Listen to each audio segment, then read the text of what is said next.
আমার আল্লাহ বলেন, হে পৃথিবীর মানুষ, হে আমার বান্দারা, তোমরা দুনিয়ার মধ্যে গিয়েছো, আমি তোমাদেরকে দুনিয়ার মধ্যে পাঠাইলাম।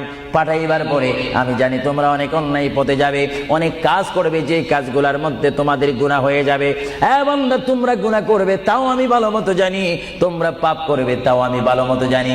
বান্দারে, পাপ করার পরে, গুনাহ করার পরে একাই কি মসজিদের মধ্যে তোমরা কেঁদেছো, রব্বানা যালামনা, বলেন রব্বানা যালামনা আনফুসানা ওয়া ইল্লাম তাগফির লানা ওয়া তুরহামনা লানাকুনান্না মিনাল খাসিরিন বলে বলে মসজিদে কেঁদেছো, আসরের নামাজ পড়ে কেঁদেছো, যোহরের নামাজ পড়ে কেঁদেছো, মাগরিবের পড়ে কেঁদেছো, এশার নামাজ পড়ে কেঁদেছো। এই বান্দা, নামাজের মুসল্লা যখন বসে যাও, আমি আল্লাহকে তোমরা বারবার বল, আল্লাহ আমার গুনাহ মাফ করে দাও। তার রাসূল যদি তোমাদের জন্য আমার দরবারে সুপারিশ করে, সঙ্গে সঙ্গে বান্দা তোমার অতীতের জীবনের কবিরা সগীরা